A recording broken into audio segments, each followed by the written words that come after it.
My name is Carrell, and I have lots of things to say about our God, whose love is here to stay. If we trust in Him, we'll feel His peace. He'll put our worries, fears, and burdens all at ease. So come to God with everything you've got, because Jesus is coming and every battle has been fought. Yes, I said battle instead of battle. And yes, this rap did just happen.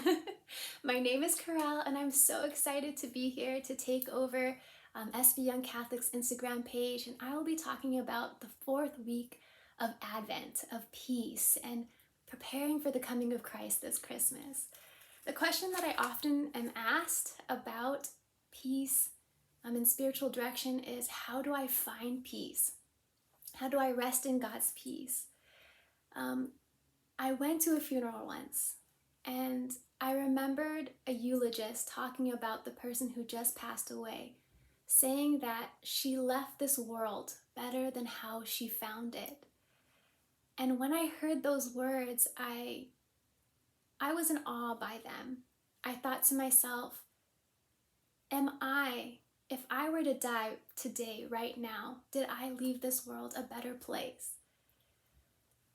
And that came to another question, which was, how do I leave this world a better place? And that led me to doing God's will. When we are doing God's will, it inevitably leads to leaving this world a better place. How can it not? When God calls us to serve others, to love Him, we leave this world better than how we found it, because He calls us to see the dignity of each and every human person we come in contact with. He challenges us to serve others. He draws us into a better version of ourselves so that we can truly be the saints we are being called to be. And so, how do we do God's will? How does that relate to God's peace? Well, when we think about some of the things that take away our peace, unhealthy relationships, an addiction that we may have, something that may not actually be a bad thing, like work, for instance, prioritizing Him or prioritizing work over Him, over God. All of these little things, and sometimes big things, can get in the way of our peace because it's not what God is calling us to do. And so, how do we do God's will? How do we allow ourselves to align our wills with God? Is simply by asking Him, God, help me to do your will today. We often ask that question when we're discerning something big, something huge, right? Like a vocation, whether we're being called to the married life or the religious life.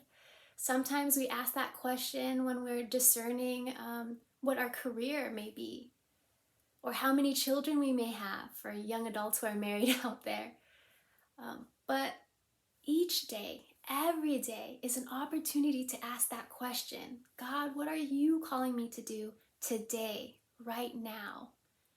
And the reason why I'm challenging you to ask that question each day is because when we put that question as the question to live out at that moment, at that day, all of a sudden, all the things that worry us, all the things that frighten us, all the things that we have juggling in our minds and in our hearts, suddenly get, all of a sudden it gets rearranged in a way that God transforms them all and helps you with figuring out a way to incorporate His will and transforming all of these worries into something beautiful. We think about our saints. This is my saint board right here. And we know that all of our saints had to undergo a lot of obstacles.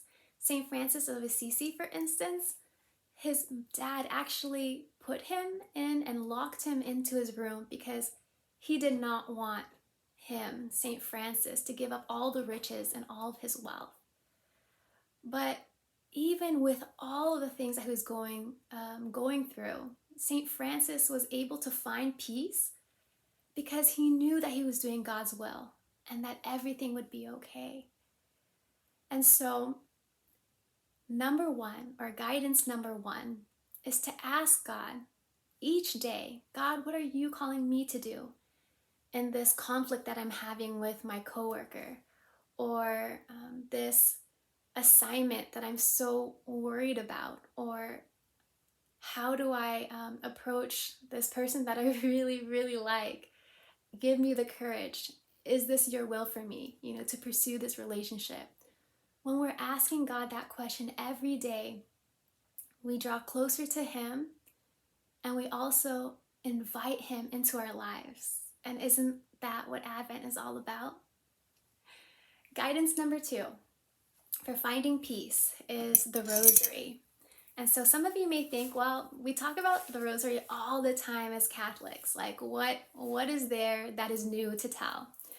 Well, I have a confession to make. I actually did not understand the rosary and would try my best to get out of it. Our family rosary every night, I try to get out of it as much as I could. But as I grew older and I realized how beautiful and how amazing the rosary is, it's like looking at a photo album. Have you ever looked at a photo album of you as a child, and your mom's like, look at you, Sammy. This is when you won the tournament for basketball. Or, hey, look, Cindy Lou, look at you. You finally found the person that you've always dreamt of being with, someone you knew God was calling you to be with. It's like, do you remember that day? And that's what the rosary is. It's like looking through a photo album of the life of Jesus and Mary and remembering all that transpired and asking God to help you emulate all the virtues, all the gifts, all the graces that came through their lives, and as they continue on right now through our life of prayer. And so the rosary, the reason why I didn't understand it is because I thought it was so boring. We're praying the same things over and over and over again. But really, there's a purpose to that. It becomes a meditation. When you're saying the same things over and over again, all of a sudden, all the thoughts, all the worries that sometimes burden us start to wash away. It has this rhythmic sense to it that brings us peace and comfort. And while we're praying those prayers, we're also thinking about each of these mysteries, and so the joyful mystery, for instance, the very first mystery is the Annunciation, how Mother Mary is told that she's going to be the mother of God. And so in that moment, we're called to reflect while we're saying these prayers about the yes of Mother Mary, how she was willing to be the servant of God. And then to reflect, how am I being called to be the servant of God? And so this prayer, the rosary, allows us to calm our thoughts, all the thoughts that worry us, everything that keeps us up at night. When we're praying the rosary, we calm our thoughts, calm our minds, and instead of focusing of all of our worries, we're focusing our thoughts, our minds, and our hearts to God. And so during this Advent season, and as we approach the Christmas time, pray the rosary. Ask God to help you draw closer to Him by learning and meditating on His life as well as His mother's. So stay tuned for part 2.